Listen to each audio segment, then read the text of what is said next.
folks, welcome to Guitar Daily. It's Nick Granville coming to you from Wellington, New Zealand. Today I thought I'd talk about this guitar, the Ibanez JSM100. I get a lot of questions and comments about this guitar. I've had this guitar a long time. You could call this a review if you want, a demo, whatever. I bought this guitar. It's not paid, it's not sponsored in any way, shape or form. I used to be an Ibanez endorser. But I actually bought this guitar before the endorsement thing happened. It was the first kind of Ibanez that I bought in a long time, and I jumped in on this one. So why did I buy it? The thing is, I wanted a 335 type guitar, but I was really disappointed in all the stuff that Gibson was doing. They weren't happening at the time. I bought this in 2008, so at the time Gibson weren't really doing. Well, maybe it was 2007. Sometime around then. The quality control was down quite a bit on a lot of Gibsons, as people will know. Look back on the history of what kind of was happening around that time. It was a little funky, let's just put it that way. This guitar stood out to me. I was a big John Scofield fan, that was part of it, but also it was just, there were so many features about this guitar that I really liked. So I thought I'd talk about them today and kind of what makes this guitar great, because these are workhorses. And everyone I know who buys one just loves it. I remember young Sam Blakelock from Pickup Jazz or Pickup Music, whatever it's called now. Those on Instagram will know of him.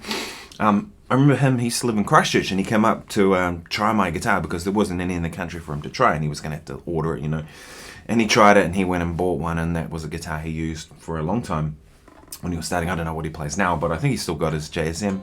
And I've heard that story a lot. And there's a couple of good reasons. First thing, I have done some modifications to this.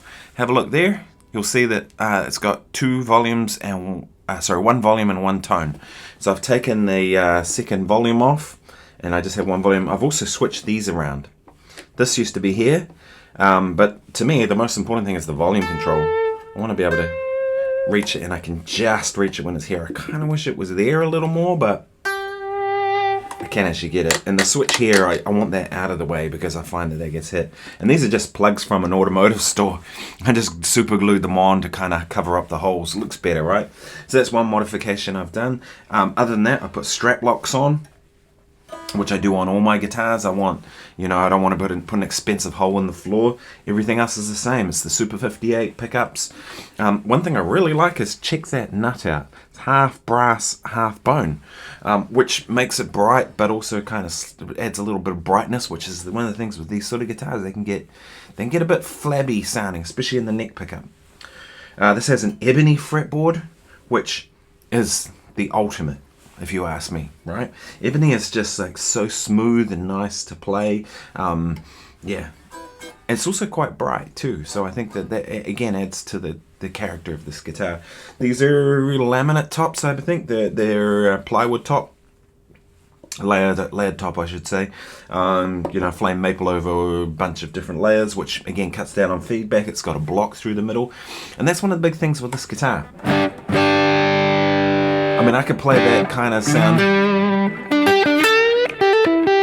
At the moment I'm running through my Fractal FM9, but I could do that on a gig and it wouldn't feed back, which is not something you can say about a lot of arch top hollow body guitars. They just feed back. It's got a sizable block through the middle. It's not overly thick like a 335, so it's probably a little thinner than a 335. I do find this style of guitar does make my arm kind of sit a little high. And that's one thing I find with these, and they can be heavy. This one's not too heavy, but some of them can be really heavy. It's got the best tuners I've ever seen on any guitar. These are Goto 510s. These are the gold standard for me. Like, I would put them on any other guitar I own. Goto 510s are where I'm going to go in the future. They're super smooth and nice, and it just works. It has a volute, if you can see that there, but it's got a little bit of extra wood. The thing with this sort of style of guitar with an angled back headstock is if they break at that point. And the reason for that is if the grain goes straight and then the headstock veers off, this is a point where the grain's going to go straight here, and it's at the thinnest point. There's also a hole being drilled here, a little cavity for the truss rod. So really all you have is a bit of wood on this side and a bit of wood on that side. So if it takes a hit at this end, it snaps through. We've seen it so many times with Gibsons. Now with a volute, they can still break, but they're less likely to. I've actually dropped this guitar. I don't know if you can see that there. Hopefully you can see that in this light. But I dropped it and it fell out of my gig bag, and I took a massive big chip out of it. Any other guitar that would have broken, but this thing is solid. So it was fine, you know, and it's a workhorse guitar. I've had this since 2008, I think I said. I've used it on a lot of gigs. I used this with Layla Hathaway when we did the gigs with her, and it was just perfect for it because it does a lot of things very well. I can do a jazz guitar sound, sort of. It's not my favorite jazz guitar sound, but it's passable.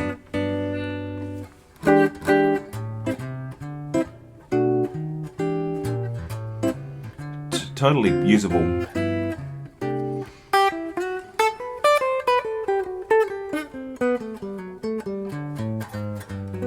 Right, totally usable jazz guitar tone. I can do a blues thing pretty easily. Can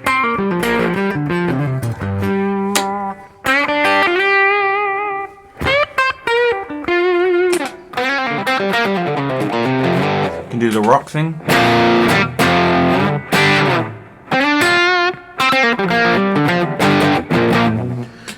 Doesn't really do country. I mean, I wouldn't use it for that, but it has a little bit of brightness. But I mean, at that point, I'd play a tally or something else if I really wanted to do an authentic country sound. It's not going to be that authentic with me anyway because I'm not a country player. I can't really do that style with any justice. But they're good funk guitars.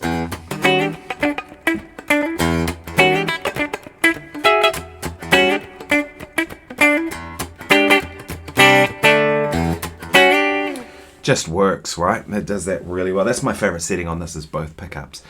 So it does a lot of things well. It's an interesting radius on the neck. These are medium jumbo frets, I'm pretty sure. They're pretty big, which I like. But something I just found out recently, this has a 7 1/4, I think it is, or 7 3/4, whatever it is. The normal Fendery kind of like fairly curved, but then it flattens out to a 9-inch or a 10-inch radius, something like that, across the board. So it's compound radius. More rounded here for playing chords more comfortably, and then flatter out here, which actually is the ideal way to do it. Compound radius is where it's at, if you ask me. I don't normally like the more curved things. You know, usually it frets out, but this guitar, I mean, I doubt the action's a millimeter. Yeah, I mean, see, if you take a pick and you put it at the 12th fret, these are Jazz 3 1.14. Take that and put it under the 12th fret. I can see it pushing the string up, so it's less than the thickness of this pick at the 12th fret. And no buzzing anywhere.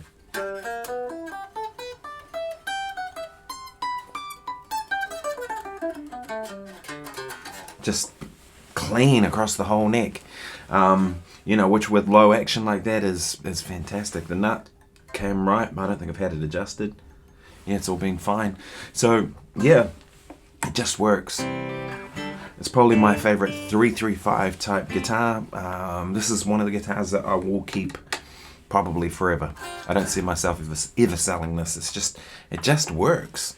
And it does get a lot of use from me. Now I have a Gibson Les Paul, as you can see here. I have other guitars. I have my Ibanez AR420, AR520, which are like smaller versions of these. But I will still keep this because Les Paul is not a 335 sound. They sound very different to me. 335 has more of a woolly tone, a little less sustain. It's like a little more rounded, whereas a Les Paul has this like punchiness. So to me, they're just different guitars. And also, it's not only that. Like, even if I could make them sound the same, which I can, the thing to me is the reason I'd have a different guitar is it makes me feel differently about the music that I'm playing. Which is really important, right? People think, oh, if it sounds the same then to the audience, then that's all that matters. No, I'd actually argue the other way around, that what the player thinks is what really matters. Because if it feels and sounds a certain way to me, that's going to make me play a certain way, which is what the audience hears and responds to, right? So they hear the end product, but it's based on what I'm trying to hear for myself. So it's really important that you're feeling a certain way about an instrument and getting the tone that you want. You know, so regardless of how much the end product might sound similar to something else. So anyway, these are the John Scofield JSM100s. I think there have been reissues of them. I think there's a JSM10, which might be a cheaper made version. I'm not sure, something like that. But check them out. They're great workhorse guitars. I'll be hanging on to this one, and I'll be using it, and amongst all my other guitars. Yeah. Anyway, thanks so much for watching. If you've enjoyed this, please like and subscribe. It really helps my channel, which is growing quickly, so thank you very much. I know it's growing because I keep having all these people spamming me about, you know, SEO, content stuff and all that kind of stuff, saying, I can help grow your channel, rah, rah, rah. And you know that you're reaching people when that kind of stuff is coming on board, right? Anyway, I'll play you out a bit more with that track. So that was John Scofield Funky Blues Guitar Backing Track in B flat from Jam Tracks channel. I'll link it below. Really great backing tracks, and it seemed appropriate on the John Scofield model. So I'll play you out with some more tones out of this. I'm going to go through all the different pickup settings. Yeah, show you them. Neck pickup.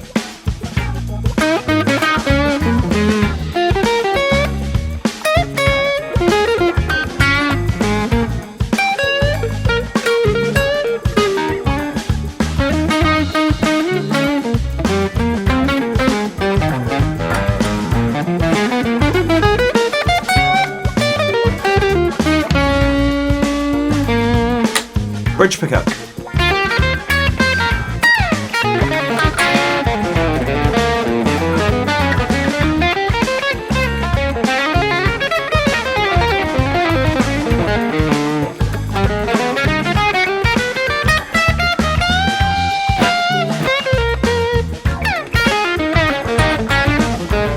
Both pickups.